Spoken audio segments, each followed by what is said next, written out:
नमस्कार प्रिय शिव भक्तों, आशा करता हूँ कि आप सभी शिव गुरु के कृपा से सुखी और स्वस्थ होंगे। तो आप सभी का स्वागत करता हूँ आपके अपने YouTube चैनल धार्मिक चैनल में। आज आप लोगों को शिव गुरु का एक अत्यंत ही लाभकारी कथा सुनाने जा रहा हूँ, तो कृपा ध्यान से और अंत तक सुनिए। भक्त बंधुओं, आज की यह शिव कथा यूं ही आपके सामने नहीं आई है।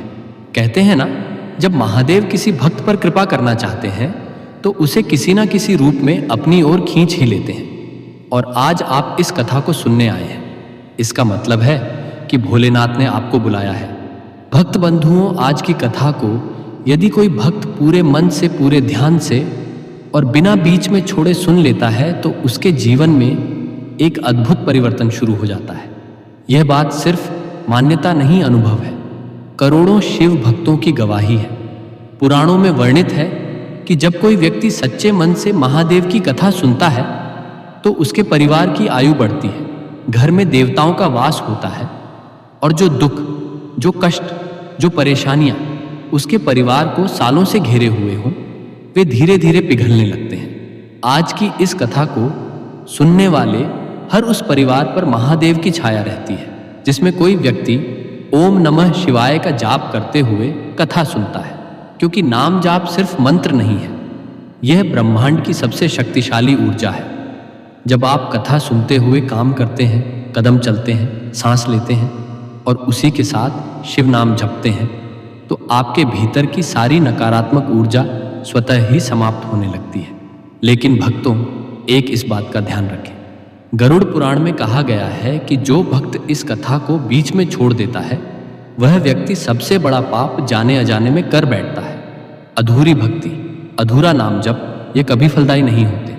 जो कथा को बीच में छोड़ देता है वह पुण्य की धारा को अपने ही हाथों रोक देता है।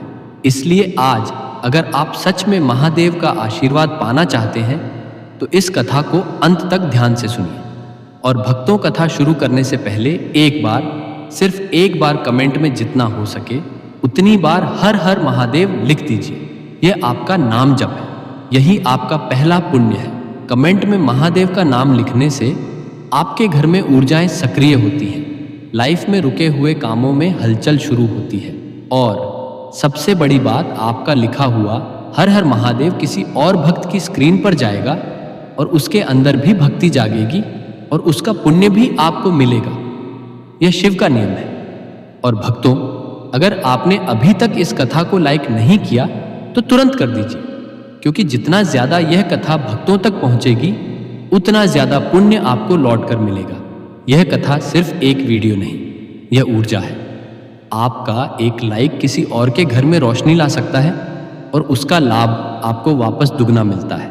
यही शिव की कृपा है। अब कुछ देर के लिए अपने मन को स्थिर कर लीजिए, गहरी सांस लीजिए, महादेव का स्मरण कीजिए और अपने दिल में यह भावना लाएं कि आज की यह कथा मेरे जीवन की दिशा बदलेगी। क्योंकि पता नहीं आज की कथा का कौन सा शब्द, कौन सा प्रसंग आपके जीवन में किस रूप में चमत्कार बनकर उतर जाए। भोलेनाथ का आशीर्वाद कब किस रूप में मिल जाए कोई नहीं जानता।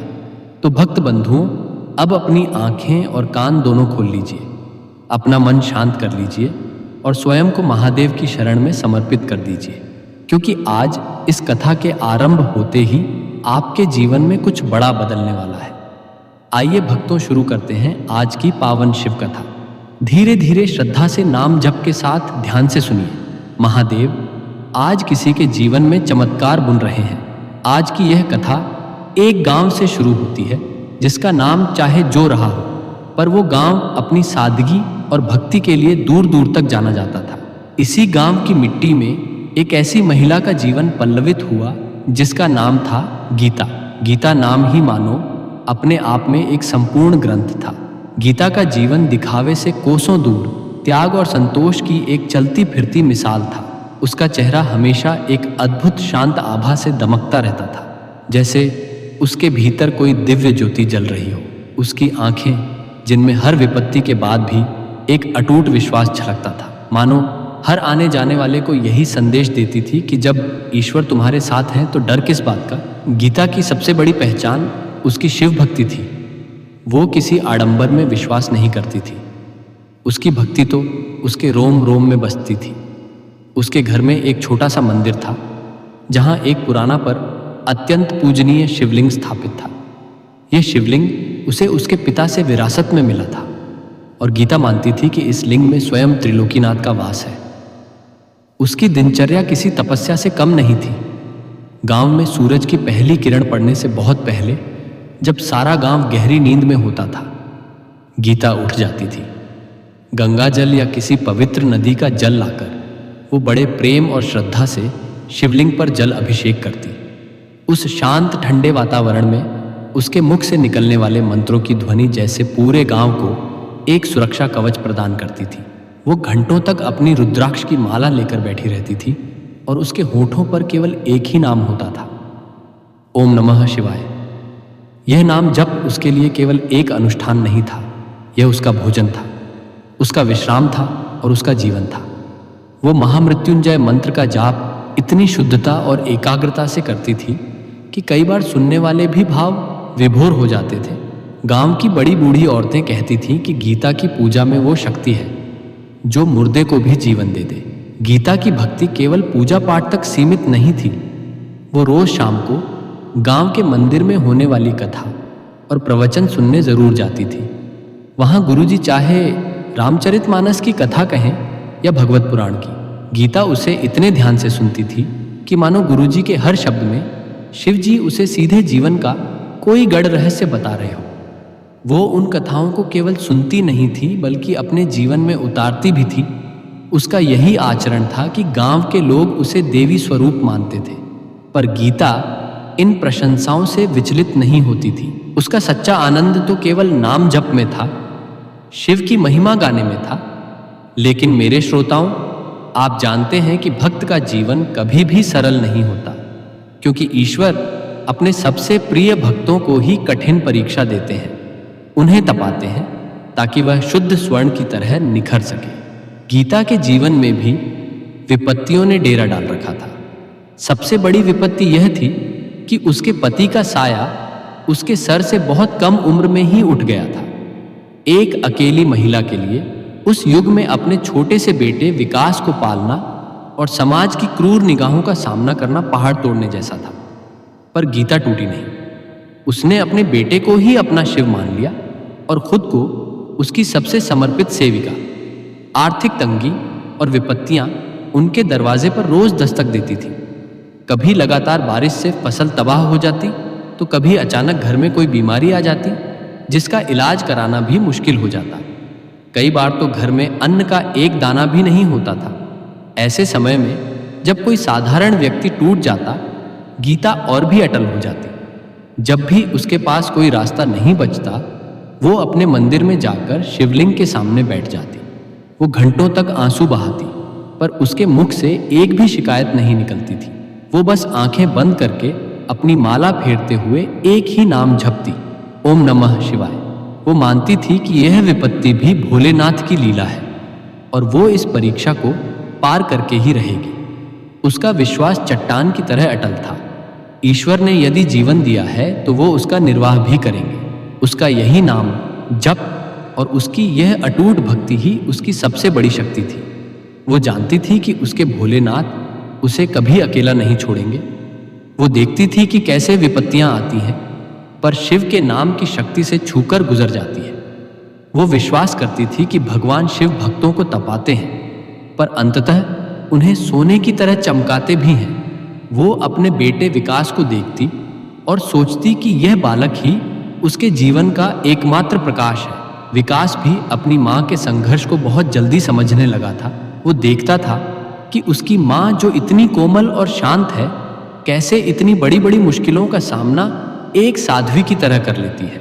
बचपन में ही उसने यह बात गांठ बांध ली थी कि वो बड़ा होकर अपनी माँ के सारे दुख दूर कर देगा। वो जानता था कि उसकी माँ की भक्ति कितनी गहरी है और उसका मन कितना कोमल है। गीता अपने बेटे को हमेशा जीवन का सबसे बड़ा उपदेश देती थी। बेटा, जीवन में सुख दुख तो आते जाते रहेंगे, यह तो समय का चक्र है, पर तुम बस धर्म के मार्ग पर चलना और शिवजी का नाम कभी मत भूलना। अगर तुम्हारा सहारा सत्य है और तुम्हारा विश्वास धर्म में है, तो दुनिया की कोई भी विपत्ति तुम्हारा कुछ नहीं बिगाड़ सकती। यह शब्द केवल उपदेश नहीं थे, बल्कि गीता के जीवन का सार थे, जो उसने अपने संघर्षों से निचोड़ कर निकाले थे। समय के पंख लगे और विकास बड़ा हो गया। उसका मन अब अपनी माँ के लिए कुछ कर दिखाने को बेचैन था। वो जानता था कि गांव की सीमित आय से वो अपनी माँ को वो सुख नहीं दे पाएगा जिसकी वो हकदार है। वो अपनी माँ के लिए एक सम्मानजनक और आरामदायक जीवन चाहता था। उसने एक दिन माँ से विनती की कि वो शहर जाकर नौकरी करना चाहता है, ताकि वो अपनी माँ को एक बेहतर जीवन दे सके। उस माँ को जिसके आंचल ने उसे हर विपत्ति से बचाया था। गीता का मन सहमा। बेटे को दूर भेजने का दर्द एक माँ ही समझ सकती है। उसका हृदय कांप उठा, पर उसने विकास की आंखों में एक पवित्र संकल्प देखा। वो समझ गई कि विकास की यह इच्छा स्वार्थ की नहीं, बल्कि मात्र प्रेम से प्रेरित है। उसने अपने भोलेनाथ का स्मरण किया। उसने बेटे के सिर पर हाथ फेरा और भारी मन से उसे आशीर्वाद दिया। विकास ने भी अपनी माँ के चरण छुए और इस वादे के साथ शहर की ओर कदम बढ़ाया कि वह जल्द ही लौटकर अपनी माँ को अपने साथ रखेगा। परंतु मेरे श्रोताओं, शहर की राह इतनी आसान कहाँ होती है। यह तो भक्तों के जीवन की एक और कठिन परीक्षा थी जो शिवजी ने विकास के लिए रखी थी। यह परीक्षा केवल विकास के कर्म की नहीं, बल्कि गीता के अटूट विश्वास की भी थी। विकास, जो अपनी माँ के लिए बड़े बड़े सपने लेकर शहर की ओर बढ़ा था, उसे जल्द ही एहसास हुआ कि गांव और शहर के जीवन में जमीन आसमान का अंतर है। गांव में जहां आपसी स्नेह और सरलता थी, वहां शहर में हर तरफ भाग दौड़, अकेलापन और गला काट प्रतिस्पर्धा थी। उसकी उम्मीदें पहले ही हफ्ते में टूटकर बिखरने लगीं। उसने हर दफ्तर के दरवाजे खटखटाए। वो अपने सीमित अनुभव और गांव की सादी शिक्षा के साथ शहर के चकाचौंध में अपने लिए जगह नहीं बना पा रहा था। उसे दरवाजों पर केवल नहीं ही सुनने को मिलता था, कई बार तो लोगों ने उसके सीधे साधे पहनावे और ग्रामीण लहजे का मजाक भी उड़ाया। उसकी आंखें रोज शाम को निराशा की गहरी छाया से भर जाती थी। हर दिन शाम को वो थका हारा, भूखा प्यासा अपने छोटे से हवादार किराए के कमरे में लौटता। निराशा की गहरी छाया उसे घेरने लगी थी। उसे बार बार अपनी माँ गीता का चेहरा याद आता। उसकी माँ जो हर विपत्ति में भी मुस्कुराती थी, जिसने उसे कभी हारना नहीं सिखाया था। विकास को अपनी माँ के वे पवित्र शब्द याद आते थे जो उन्होंने बचपन में कहे थे, बेटा, जब दुनिया के सब दरवाजे बंद हो जाए तो समझ लेना कि अब तुम्हें अपने ईश्वर की शरण में जाना है। धैर्य रखो। जिस कर्म में सत्य और धर्म का बल होता है, वह कभी असफल नहीं होता। अगले दिन निराशा को पीछे छोड़कर विकास ने एक नया आध्यात्मिक संकल्प लिया। उसने अपनी काम की तलाश के साथ साथ सुबह शाम अपने कमरे में एक छोटे से दीपक के सामने बैठकर अपनी माँ की तरह ही शिवजी का ध्यान लगाना शुरू किया। उसने माँ से सीखा था कि सच्ची लगन और भक्ति से किया गया कर्म कभी व्यर्थ नहीं जाता। यह उसकी माँ का कर्म योग था। उसने अपनी माँ को याद करते हुए पूर्ण समर्पण के साथ शिव चालीसा का पाठ शुरू किया। उसके मन की व्यथा अब प्रार्थना में बदल चुकी थी। उसने अपनी पूरी मेहनत और ईमानदारी को अपनी प्रार्थना में उड़ेल दिया। और मेरे प्यारे श्रोताओं, कहते हैं ना कि जब भक्त की पुकार सच्ची होती है और जब मातृशक्ति का आशीर्वाद किसी पर होता है, तो महादेव को अवश्य सुननी पड़ती है। कुछ और संघर्ष के बाद एक दिन अचानक विकास को एक छोटी सी कंपनी में मामूली तनख्वाह पर काम मिल ही गया। यह कोई बहुत बड़ी नौकरी नहीं थी, पर विकास के लिए यह केवल नौकरी नहीं थी, यह शिवजी का आशीर्वाद था। यह उसके लिए अपने जीवन में आगे बढ़ने का पहला पवित्र कदम था। विकास ने इस अवसर को हल्के में नहीं लिया। उसने मन लगाकर काम किया और उसकी ईमानदारी, उसकी मेहनत उसके काम में एक अलग ही शुद्धता लाती थी। वो समय पर काम करता, कभी किसी से झूठ नहीं बोलता और अपने काम को पूजा की तरह मानता था। कुछ ही महीनों में उसकी तनख्वाह थोड़ी बढ़ गई, जिससे वह अपनी माँ के लिए एक अच्छी रकम भेजना शुरू कर सका। हर महीने की शुरुआत में जब वह अपनी माँ को पैसे भेजता, तो उसे लगता कि उसने अपनी जिम्मेदारी का एक छोटा सा हिस्सा पूरा कर लिया है और माँ के संघर्षों का थोड़ा बोझ कम किया है। इधर गांव में जब गीता बेटे के भेजे हुए पैसे देखती, तो उसकी आंखों में स्नेह के आंसू आ जाते। वे आंसू केवल खुशी के नहीं थे, बल्कि यह एहसास भी था कि उसके भोलेनाथ ने उसकी प्रार्थना सुन ली है और उसके बेटे को सही मार्ग दिखाया है। पर गीता ने उन पैसों को कभी भी अपने सुख सुविधा पर खर्च नहीं किया। वो बहुत ही साधारण जीवन जीती रही। उसका मानना था कि उसका असली धन तो शिव का नाम है और बेटे का प्रेम। वो बस उन पैसों को संभाल कर रखती थी ताकि विकास को भविष्य में कोई ज़रूरत ना हो। वो हर पत्र में बस यही लिखती थी, बेटा पैसे से ज़्यादा तुम अपना ध्यान रखना और धर्म मत भूलना। यह धन नश्वर है पर धर्म शाश्वत। धीरे धीरे विकास शहर में पूरी तरह स्थापित हो चुका था। वो अपनी कंपनी में एक भरोसेमंद कर्मचारी बन चुका था। जब उसे लगा कि अब वो अपनी माँ को एक आरामदायक जीवन दे सकता है तो वह गांव वापस आया। उसके पास कुछ बचत थी, एक अच्छी नौकरी थी और सबसे बढ़कर उसके पास अपनी माँ के लिए प्रेम था। माँ बेटे का पुनर्मिलन बड़ा ही भावुक था। गांव में विकास की सफलता की चर्चा होने लगी। गीता का हृदय गर्व से भर गया, पर उसने सारा श्रेय अपने भोलेनाथ को दिया। इस बार जब विकास गांव आया तो उसके मन में एक और इच्छा थी। अपनी माँ की देखभाल के लिए वो अब शादी करना चाहता था। गीता को भी लगा कि अब उसका बेटा पूरी तरह से परिपक्व हो गया है और उसे एक साथी की ज़रूरत है। उसने अपने भोलेनाथ से प्रार्थना की कि बहू भी उसके घर में प्रेम और भक्ति लेकर आए। कुछ ही समय बाद विकास की शादी तय हुई। बहू का नाम था मोनिका। मोनिका शहर के पास के एक कस्बे से थी। वो पढ़ी लिखी थी पर शहर के आधुनिक जीवन शैली से बहुत ज़्यादा प्रभावित थी। वो विचारों से काफ़ी मॉडर्न थी। उसके लिए जीवन का अर्थ सुविधाओं, भौतिक सुखों और आज़ादी में था। भक्ति, पूजा पाठ, भजन या ग्रामीण सादगी, उसे यह सब पुराने ज़माने की बातें अंधविश्वास लगती थी। उसकी नज़र में गीता का वो हर रोज़ मंदिर जाना, घंटों तक नाम जप करना और कथा सुनना, यह सब समय की बर्बादी थी। शादी के शुरुआती दिन नई बहू के आगमन से घर में एक नई रौनक आई। गीता ने मोनिका को बेटी की तरह प्यार दिया। उसे घर की जिम्मेदारियां प्यार से समझाई। शुरू में सब कुछ अच्छा चल रहा था। सास बहू के बीच मीठी मीठी बातें होती थी और विकास बहुत खुश था कि अब उसकी माँ और पत्नी दोनों साथ में हैं। लेकिन मेरे श्रोताओं, यह शांति ज़्यादा दिनों तक टिकने वाली नहीं थी। कहते हैं ना कि जब दो विपरीत स्वभाव, एक तरफ भक्ति और दूसरी तरफ भौतिकवाद, एक ही छत के नीचे आते हैं तो टकराव निश्चित होता है। गीता की भक्ति की सरलता और मोनिका की आधुनिकता का अहंकार, इनके बीच यह टकराव अब बस शुरू होने वाला था। यह भक्तों के जीवन की एक और कठिन परीक्षा थी जिसे शिवजी ने इन तीनों के लिए निर्धारित किया था। शादी के कुछ ही हफ्तों बाद विकास को अपने काम के सिलसिले में वापस शहर जाना पड़ा। उसने सोचा था कि उसकी माँ और पत्नी एक दूसरे का सहारा बनेंगी और खुशी खुशी रहेंगी। उसने मोनिका को अपनी माँ का ख्याल रखने को कहा और गीता ने भी उसे चिंता न करने का आश्वासन दिया।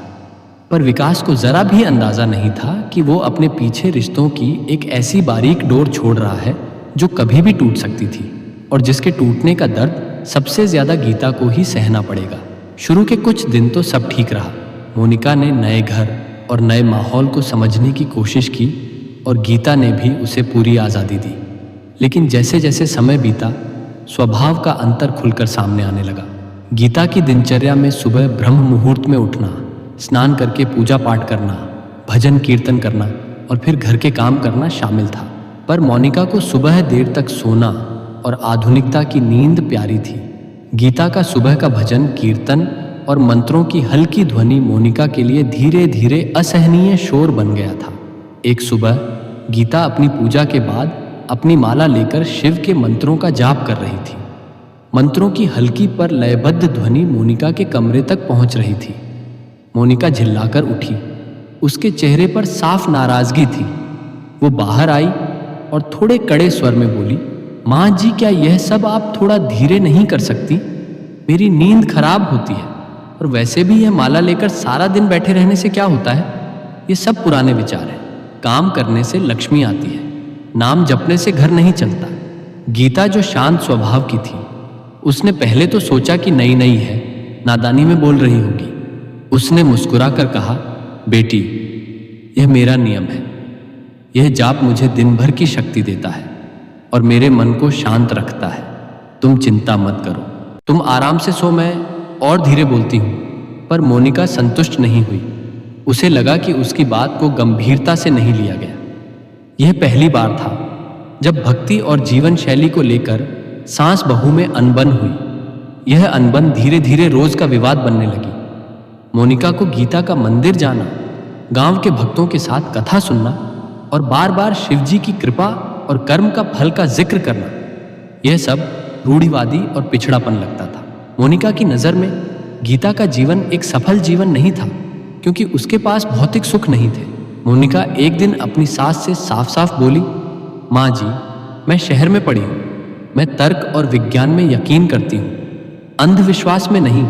इतना सारा समय पूजा पाठ में बर्बाद करने से अच्छा है कि आप कोई नया हुनर सीखिए या कुछ ऐसा कीजिए जिससे घर की आमदनी बढ़े। आपकी यह दिन भर की भक्ति मुझे पसंद नहीं है। मेरे श्रोताओं, आप कल्पना कर सकते हैं कि एक अनन्य भक्त के लिए अपनी भक्ति की भावना पर इस तरह की टिप्पणी सुनना कितना बड़ा आघात था। गीता का हृदय पीड़ा से भर गया।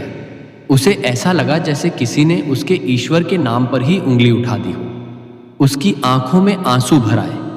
वो मोनिका से बहस नहीं करती थी, क्योंकि वह मानती थी कि क्रोध और विवाद भक्ति का शत्रु है। वो बस चुप हो जाती और अपने आंसू शिवलिंग के सामने बहाती थी। वो जानती थी कि मोनिका अज्ञानवश ये सब कर रही है। गीता की चुप्पी को मोनिका ने अपनी जीत मान लिया। उसे लगा कि उसने अपनी आधुनिकता से अपनी सास को चुप करा दिया है। वो गीता को नीचा दिखाने का कोई मौका नहीं छोड़ती थी।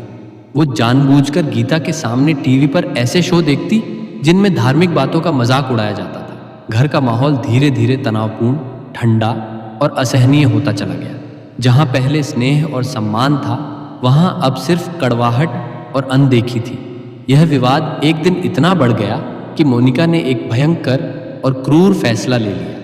एक शाम जब गीता मंदिर से कथा सुनकर लौटी, तो मोनिका ने कड़े शब्दों में और लगभग आदेश के लहजे में कहा, माँ जी, हम दोनों के विचार जरा भी नहीं मिलते। अब बहुत हो गया। मैं चाहती हूँ कि हम अलग अलग रहें। मेरा खाना पीना, मेरा रहना सहना, अब सब कुछ अलग होगा। यह घर बड़ा है, अब आराम से रह सकती है। गीता का दिल टूट गया। जिस बेटे के लिए उसने जीवन भर संघर्ष किया, आज उसी के घर में उसे अलग कर दिया गया था।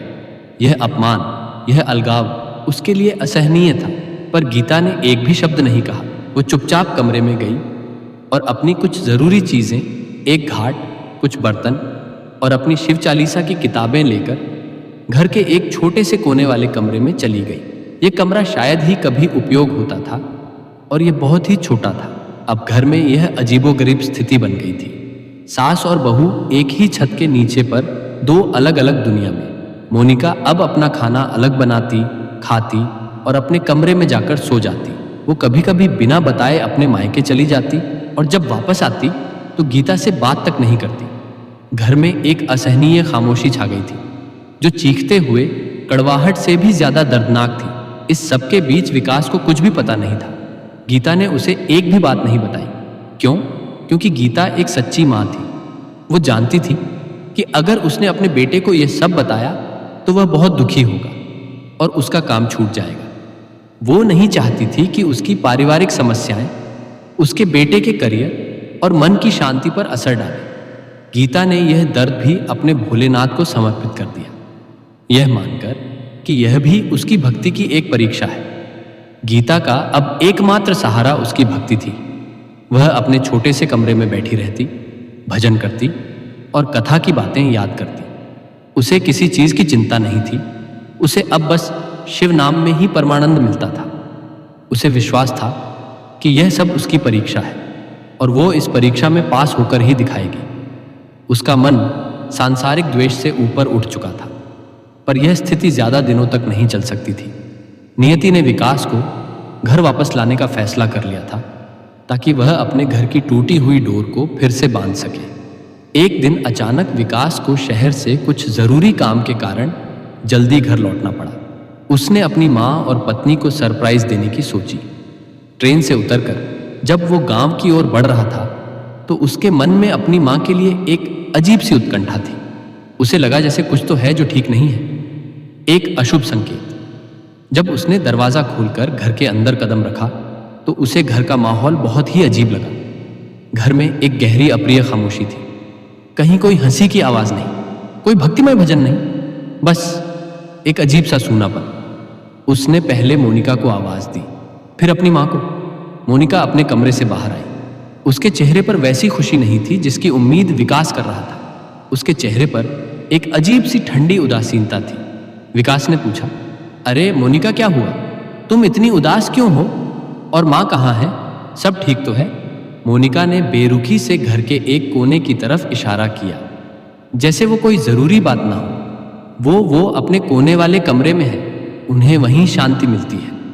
विकास को मोनिका का यह ठंडा और डालने वाला रवैया बिल्कुल भी पसंद नहीं आया, पर उसने पहले अपनी माँ को देखना जरूरी समझा। वो उस कोने वाले कमरे की ओर बढ़ा और जैसे ही उसने दरवाजा खोला, उसके पैर वहीं थम गए। उसने देखा कि उसकी माँ गीता एक छोटे से लगभग खाली कमरे में बैठी है। कमरे में कोई बड़ा सामान नहीं था, बस एक साधारण सी घाट, जमीन पर बिछी एक पुरानी दरी, एक छोटा सा शिवलिंग जिस पर ताज़ा फूल चढ़ा था और कुछ पुरानी किताबें।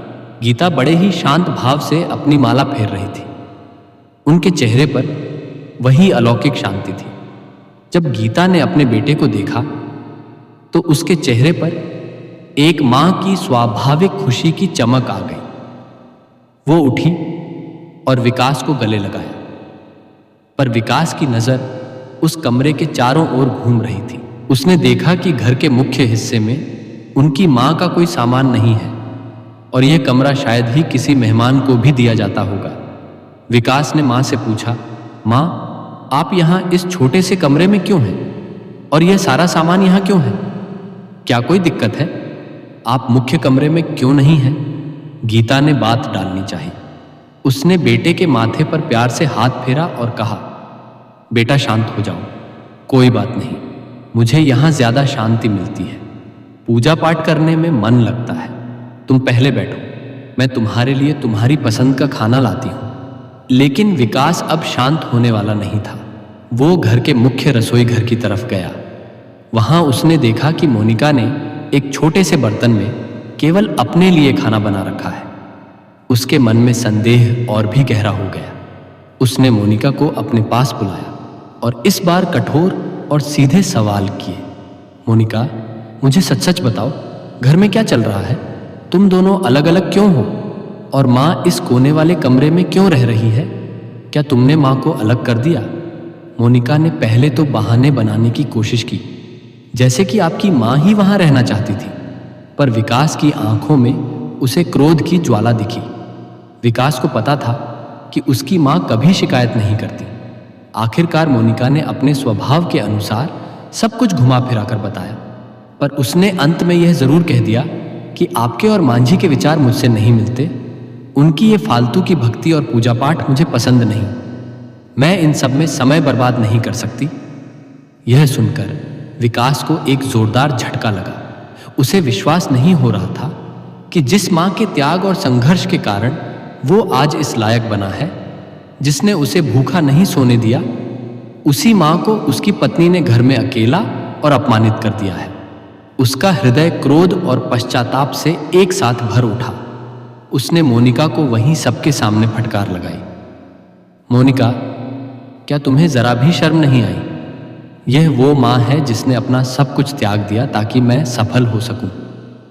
यह वो माँ है जिसने अपनी पूरी जवानी बस हमारी खुशी के लिए कुर्बान कर दी।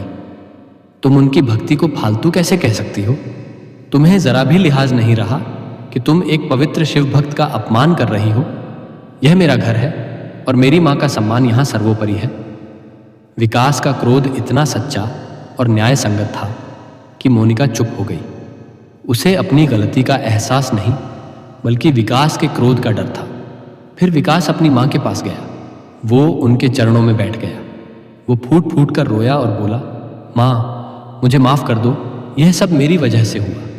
मैंने आपको अकेले छोड़ दिया और आपको इतना दुख उठाना पड़ा। यह मेरी सबसे बड़ी गलती है। अब मैं यहीं रहूँगा। आप प्लीज़ हमारे साथ मुख्य कमरे में चलिए। गीता ने अपने बेटे को उठाया। उसके चेहरे पर कोई शिकल नहीं थी, कोई शिकायत नहीं थी। उसकी आंखें केवल स्नेह से भरी थीं। उसने विकास के सिर पर हाथ फेरा और कहा, बेटा शांत हो जाओ, मैंने तुम्हें पहले ही कहा था मुझे कोई टेंशन नहीं है। मुझे तो बस मेरे भोलेनाथ के नाम जप में ही आनंद आता है। मेरी सबसे बड़ी खुशी तो तुम हो और तुम्हारी सफलता। मैं कहाँ रहती हूँ इससे मुझे फर्क नहीं पड़ता। विकास ने देखा कि माँ के चेहरे पर सचमुच कोई दुख नहीं है। गीता का मन वास्तव में इतना शुद्ध था कि वह इस घरेलू कलह को भी अपने ईश्वर की इच्छा और अपनी तपस्या का हिस्सा मानकर स्वीकार कर चुकी थी। उसे तो बस अपने भगवान शिव के नाम जप में ही परमानंद मिल रहा था। सांसारिक सुख दुख अब उसे विचलित नहीं करते थे। पर मेरे श्रोताओं, ये कहानी अभी पूरी नहीं हुई थी। मोनिका अभी भी पूरी तरह से नहीं बदली थी। विकास की फटकार से वह डर गई थी, पर उसका हृदय प्रेम और पश्चाताप से नहीं भरा था। वो अब भी अपनी सास से प्रेम नहीं करती थी। वो घर के काम तो करती थी, पर बिना मन से एक बोझ की तरह वो गीता से दूर रहती थी और घर में अलग अलग रहने की स्थिति अभी भी बनी हुई थी। विकास भी अब शहर नहीं गया, पर वो समझ गया था कि यह समस्या केवल डांटने से हल नहीं होगी। तब नियति ने एक ऐसी घटना को अंजाम देने का फैसला किया जिससे मोनिका का हृदय परिवर्तन होना निश्चित था। कहते हैं ना कि ईश्वर भक्तों की परीक्षा लेते हैं, पर अंत में उन्हें सही मार्ग भी दिखाते हैं। गांव के माहौल में एक नई और मीठी सी हलचल शुरू हुई। गांव के प्राचीन शिव मंदिर में एक भव्य कथा का आयोजन किया गया। यह कथा एक बहुत ही प्रसिद्ध और ज्ञानी गुरुजी सुनाने वाले थे, जो न केवल धर्म की बातें बताते थे बल्कि जीवन के गढ़ रहस्यों को भी सरल भाषा में समझाते थे। उनकी वाणी में ऐसी शक्ति थी कि वो पत्थर को भी पिघला सकती थी। गांव के हर घर से लोग इस कथा को सुनने के लिए उत्साहित थे। गीता का मन तो मानो पहले से ही मंदिर की ओर भागा जा रहा था। यह उसके लिए किसी उत्सव से कम नहीं था। गीता ने विकास से कहा कि वह भी कथा सुनने चले, पर विकास ने इस बार एक अलग ही बात पर जोर दिया। उसने मोनिका से बड़े प्यार से कहा, मोनिका, तुम भी माँ के साथ कथा सुनने चलो। गुरुजी बहुत ज्ञानी हैं, तुम्हारा भी मन शांत होगा। मोनिका का मन बिल्कुल नहीं था। उसे लगा कि यह सब समय की बर्बादी है, पर वो विकास को नाराज नहीं करना चाहती थी, खासकर जब वह अभी भी उससे नाराज था। उसने मन मारकर हाँ कर दी और इस प्रकार एक ही रिक्शे में सास बहू गीता और मोनिका दोनों अनायास ही उस कथा को सुनने के लिए निकल पड़े। गीता तो पूर्ण श्रद्धा में थी, उसकी आंखों में एक दिव्य चमक थी, पर मोनिका का मन अभी भी झुंझलाहट और असंतोष से भरा था। वो बस जल्दी से जल्दी कथा खत्म होने का इंतजार कर रही थी। मंदिर का प्रांगण भक्तों से खचाखच भरा हुआ था। गुरुजी एक ऊंचे आसन पर विराजमान थे। उनकी वाणी में एक ऐसी शांति और मिठास थी जो सीधे हृदय को छूती थी।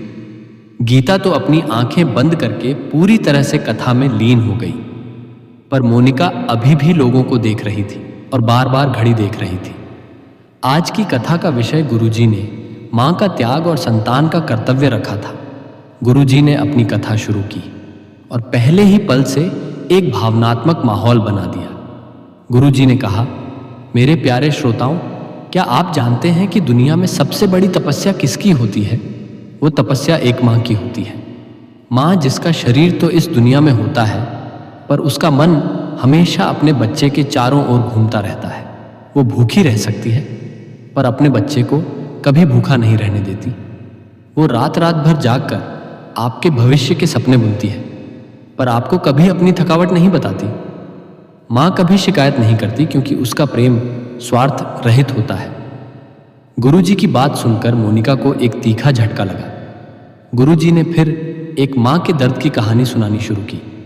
ये कहानी एक ऐसी माँ की थी जिसने अपने बेटे को बड़ा करने के लिए हर तरह की विपत्ति सही, पर जब बेटा बड़ा हुआ तो उसकी पत्नी ने उस माँ को घर में अकेला छोड़ दिया और उसकी भक्ति का अपमान किया। गुरुजी ने उस माँ की पीड़ा का वर्णन इतने भावपूर्ण तरीके से किया कि सुनने वालों की आंखों में आंसू आ गए। उन्होंने कहा, यह माँ अपने बेटे को कुछ नहीं बताती क्योंकि वह जानती है कि बेटे को बताने से उसका बेटा दुखी होगा। माँ की सबसे बड़ी खुशी उसकी संतान की खुशी होती है, भले ही इसके लिए उसे खुद ही दुख सहना पड़े।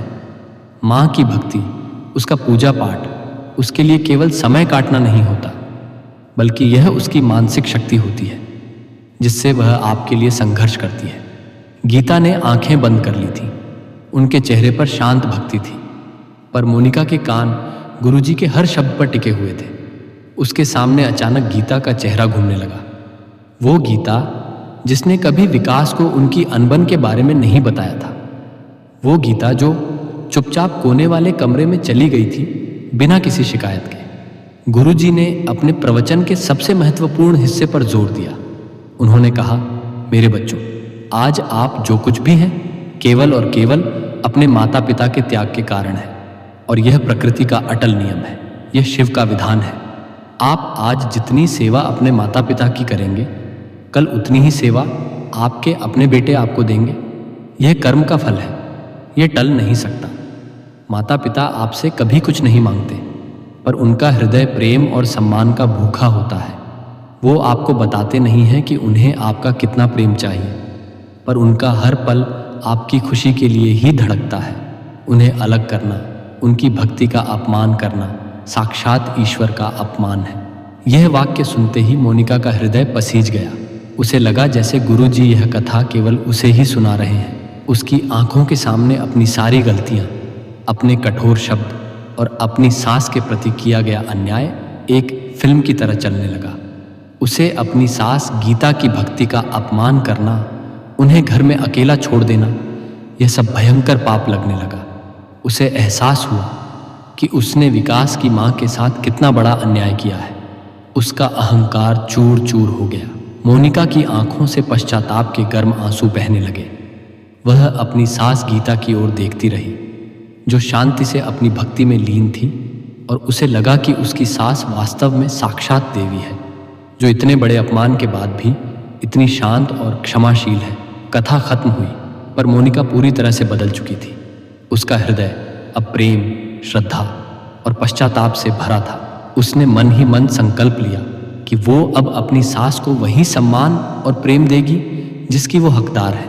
वो चुपचाप अपनी सास गीता के पास गई और पहली बार सच्चे मन से उनके चरण छुए। मोनिका के माथे से गीता के चरण छूटे ही गीता का हृदय भर आया। गीता ने चौंक कर देखा, पर मोनिका ने कुछ नहीं कहा, बस आंखों के आंसू से गीता के पैरों को भिगो दिया। गीता समझ गई कि उसके भोलेनाथ ने आखिरकार कृपा कर दी है और मोनिका का हृदय परिवर्तन हो गया है। घर वापस आते ही मोनिका ने सबसे पहले उस छोटे से कोने वाले कमरे को साफ किया और अपनी सास से हाथ जोड़कर विनती की कि वह वापस मुख्य कमरे में आ जाए। उस दिन से मोनिका एक नई बहू बन गई। उसने अपने सारे आधुनिक अहंकार को त्याग दिया। वो अब अपनी सास गीता की सेवा में लग गई। वो रोज सुबह जल्दी उठकर गीता से पहले स्नान करती और उनके पूजा के लिए फूल और जल तैयार रखती। वो गीता के लिए अपने हाथों से खाना बनाती और सबसे बढ़कर वह अब गीता से प्रेम करती थी। उनका हर काम अब स्नेह और श्रद्धा से भरा होता था। सास बहू के बीच का वो तनाव अब गहरे प्रेम में बदल चुका था। घर में फिर से शांति, हंसी और भक्तिमय भजन की मधुर ध्वनि गूंजने लगी। उनका यह प्रेम देखकर विकास भी बहुत खुश था। उसने अपनी माँ और पत्नी दोनों को गले लगाया और भोलेनाथ का धन्यवाद किया। अब समय है इस कथा के सबसे गहरे सार को अपने मन में उतारने का। आप देखिए गीता माँ का जीवन हमें क्या सिखाता है। उनका जीवन हमें सिखाता है अटूट विश्वास। जब विपत्तियां पहाड़ बनकर टूटी, जब पति का सहारा छूट गया, जब घर में बहू से अपमान मिला, तब भी गीता माँ ने अपनी माला और अपने भोलेनाथ का नाम नहीं छोड़ा। उन्होंने हर दुख को शिव की परीक्षा मानकर स्वीकार किया। उनका यही त्याग और प्रेम था जिसने अंततः उनके घर में शांति वापस लाई। और मोनिका की कहानी मोनिका हमें सिखाती है कि अहंकार कितना भी बड़ा क्यों ना हो, सत्य के सामने उसे झुकना ही पड़ता है। मोनिका ने भक्ति का अपमान किया, माँ के त्याग को नहीं समझा, पर जब उसने गुरुजी की वाणी सुनी तो उसका हृदय पसीज गया। यह ज्ञान का चमत्कार था जिसने उसकी आंखें खोली और उसे प्रेम के मार्ग पर ला खड़ा किया। सबसे बड़ा उपदेश क्या है मेरे श्रोताओं? गुरुजी ने जो कहा उसे गांठ बांध लीजिए। आप आज जितनी सेवा अपने माता पिता की करेंगे, कल उतनी ही सेवा आपके अपने बेटे आपको देंगे। यह केवल एक कहावत नहीं है, यह कर्म का विधान है। माता पिता का सम्मान ही आपकी सबसे बड़ी संपत्ति है। उनकी सेवा ही आपकी सबसे बड़ी पूजा है। याद रखिए, यह कथा यह भी बताती है कि कभी कभी जीवन की सबसे बड़ी समस्या का हल किसी बड़ी दौलत या ताकत से नहीं, बल्कि एक छोटी सी पवित्र कथा के श्रवण से मिल जाता है। एक गुरु की वाणी, एक क्षण का सच्चा ज्ञान आपके जीवन की दिशा हमेशा के लिए बदल सकता है। इसलिए मेरे प्यारे बंधुओं, घर में प्रेम रखिए, माता पिता का सम्मान कीजिए और सबसे जरूरी बात, जीवन में चाहे कितनी भी उलझने आ जाए, शिव का नाम कभी मत छोड़ना, क्योंकि जहाँ शिव है वहाँ मंगल है, वहाँ शांति है और वहाँ सत्य की हमेशा जीत होती है। अब आप सब भी अपने जीवन में भक्ति और प्रेम का संकल्प लीजिए। भक्तों, अब जबकि आप इस शिव कथा को अंत तक सुन चुके हैं, महादेव की कृपा आपके घर में प्रवेश कर चुकी है। कथा सुनना केवल समय बिताना नहीं होता, यह अपने मन, अपने परिवार और अपने जीवन को पवित्र करना होता है। आज जो आपने श्रद्धा दिखाई है, उसका फल आपको अवश्य मिलेगा, क्योंकि महादेव उन भक्तों पर विशेष कृपा करते हैं जो भक्ति को प्रेम से निभाते हैं। भक्तों, आज की इस कथा से एक सरल सीख अपने जीवन में जरूर लें, जैसे जरूरतमंदों को भोजन कराना, क्योंकि महादेव कहते हैं, भूखे को दिया गया ग्रास सीधा मेरे चरणों तक पहुंचता है। पक्षियों के लिए रोज पानी और दाना रखें, इससे आपके घर का वातावरण शुद्ध और शांत रहता है। गाय को रोटी देना कभी ना भूलें, गाय को दिया हुआ एक टुकड़ा भी आपके परिवार के 100 दुख मिटा देता है। और यदि कभी मन बोझिल हो जाए तो गाय के चरण छूकर हर हर महादेव बोलिए, क्षण भर में ऊर्जा बदल जाएगी। और सबसे सरल और शक्तिशाली उपाय, जहां मौका मिले मन ही मन शिव का नाम जपते रहिए। काम करते करते, चलते फिरते रसोई में बस धीरे से ओम नमः शिवाय कह दीजिए। यही जाप आपके घर में शांति, सुख और समृद्धि का कारण बनता है। भक्तों, अगर आपको यह कथा अच्छी लगी हो तो हमारे चैनल को जरूर सब्सक्राइब कीजिए, ताकि ऐसी ही पवित्र कथाएं और भक्ति आप तक रोज पहुंचती रहे। अंत में मेरी एक प्रार्थना, हे भोलेनाथ, जिस भक्त ने इस कथा को श्रद्धा से अंत तक सुना, उसके जीवन से दुख और भय दूर करना, उसके घर में सुख, प्रेम और शांति बसाना और उसकी हर मनोकामना पूर्ण करना। जय भोलेनाथ।